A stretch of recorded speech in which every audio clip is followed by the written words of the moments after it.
Angelina, to your left side. Angelina!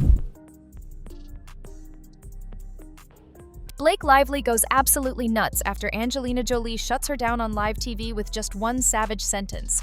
While Angelina's legacy speaks F-Jawr itself, Blake tried to fake her way onto Time's most influential list and got dragged to hell and back for it. Time magazine just announced the 100 most influential people of 2025. Wait, why is Blake Lively there? Total humiliation. No recovery. She said, "There's a difference between telling a story and stealing someone else's voice while smiling for the camera. No name, no drama, just one calm, nuclear-grade sentence that sent Blake Lively's entire pastel-drenched PR campaign into cardiac arrest." And the best part? Everyone instantly knew who she meant. You could feel the air leave the room.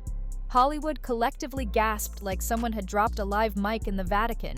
People didn't just whisper, they sprinted to their phones. Fashion blogs roasted her, advocacy panels pulled back. Florence, Pugh, and Charlize Theron unfollowed her faster than you can say performative activism. Quick pause. Don't forget to smash that like button and subscribe. You know the drill. Now back to the drama. Blake Lively slammed for disgusting and embarrassing inclusion on Time 100 Most Influential People list. Meanwhile, Angelina didn't post a selfie, didn't release a Notes app apology, didn't even flinch. Because she didn't need to. She's Angelina Jolie. Her work does the talking. Meanwhile, Blake's work is just noise. Filtered, recycled, plagiarized noise. It's honestly comedy at this point. I don't even think I'm offended anymore by anything that this degenerate does. And you know what makes it all worse? The comparison. Because let's be honest, Blake shouldn't even be mentioned in the same breath as Angelina. We're talking about a woman who spent 20+ years walking into literal war zones, 60 field missions, UNHCR, special envoy, founded legal aid programs for refugee children. Difficult as conditions are, the refugees here count themselves as the lucky ones. Received the Jean Hersholt Humanitarian Award, and that's just the resume highlights. Angelina's been on the front lines while Blake was front row at Fashion Week. Angelina Jolie says Hollywood is sometimes not a healthy business. It's not the easiest place. Meanwhile, Blake Lively's contribution to humanity? Magnolia Pearl jeans. Yes, the brand that thought a plantation line of clothing was a good idea. Oh, and don't forget the wedding.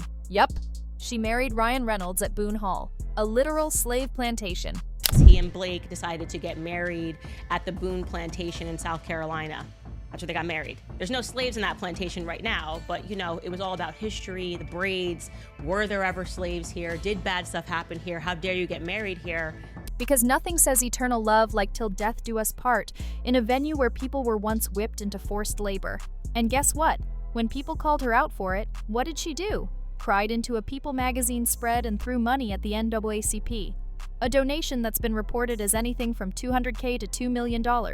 Even the money has commitment issues.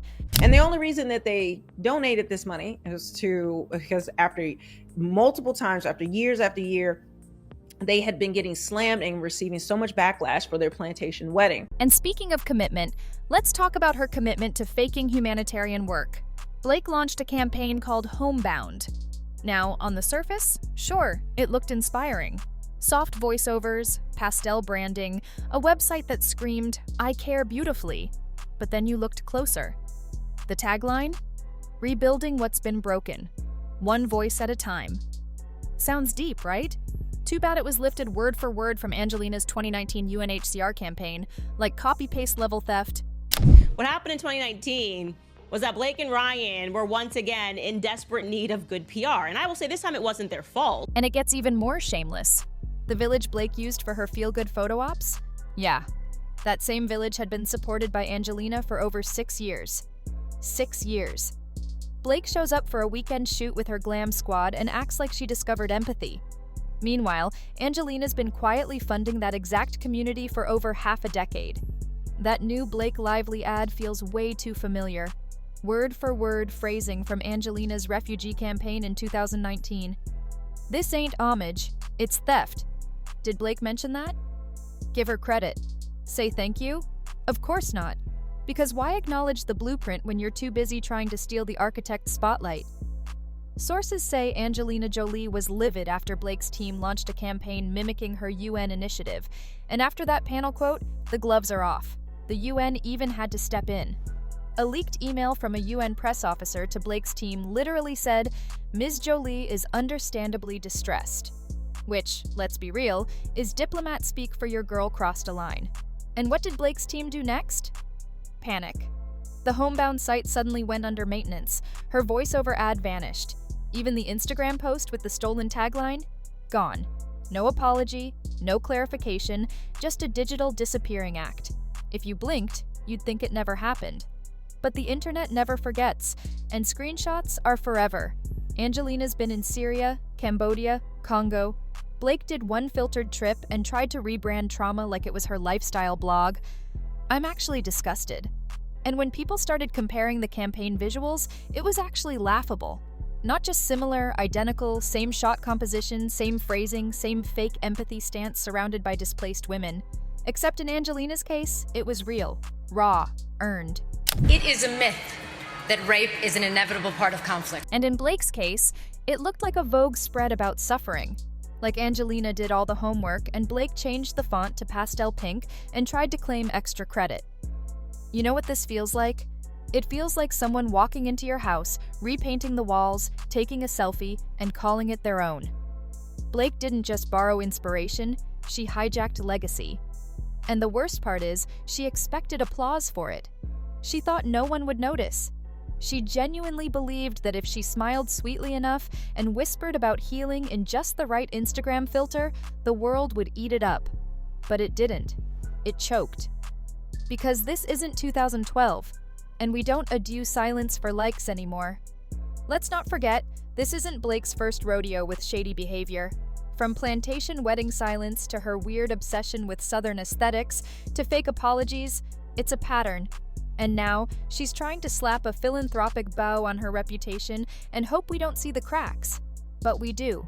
Angelina sees them, Hollywood sees them, and the public? We're done playing dumb. I'm not a fan of the world.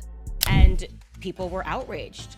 And I'm not kidding. I'm showing you this headline from NBC News. It says, Ryan Reynolds and Blake Lively apologize for plantation wedding. Now, this is published in 2020. Because while Blake is out here signing posters of characters she never played and pretending she just discovered activism, Angelina is sitting on 2 decades of receipts, quietly, gracefully, and with more impact than Blake could ever manufacture with all the PR in the world. That one sentence from Angelina? It was the beginning of the end. I'm not a fan of the world. Not because it was loud, but because it was honest.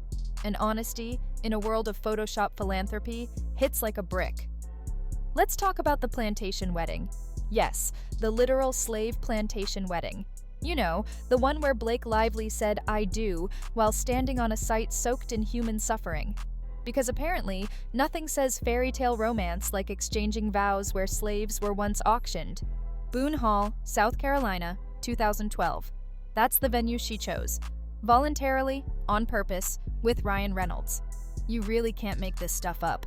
She has a history of weird, kind of racist things. And then came 2018. Ryan Reynolds posts "Wakanda Forever," trying to ride the woke train. But the internet immediately clapped back. Didn't you get married on a plantation? The silence was loud. It took 2 years for them to apologize.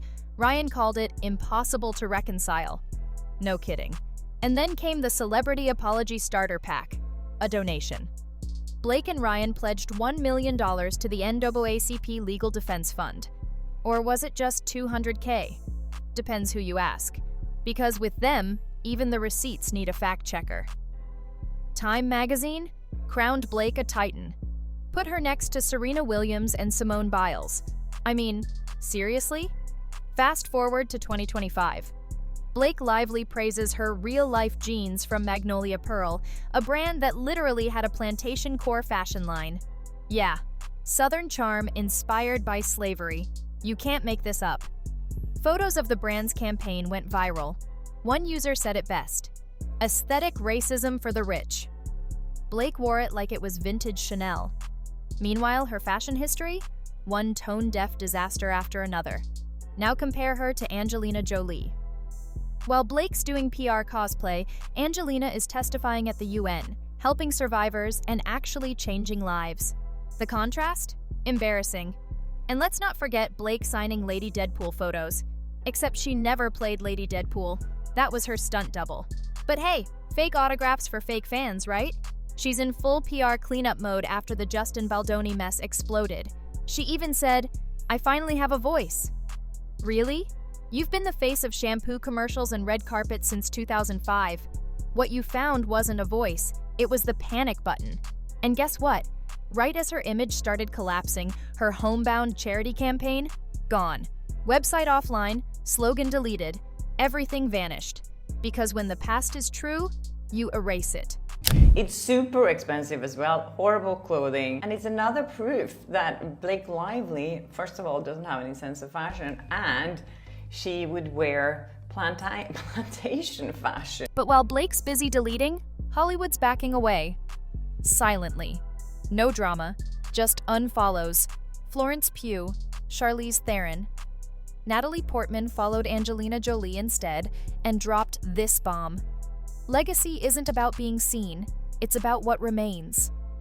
Ouch. And then came that photo. Angelina and Amal Clooney at a gala, deep in conversation. And in the background, Blake. Alone. Out of frame. Not seated. Not speaking. Just floating like a guest who missed the invite. The internet roasted her. By April, the exodus was full force. Emma Watson, Lupita Nyong'o, gone. And Blake? Still clapping for herself. Hollywood didn't cancel her with a headline. It just went quiet. And that silence was permanent. Angelina never said a word. She didn't have to. Because real changemakers don't announce themselves, they just do the work. And that's what's driving Blake over the edge.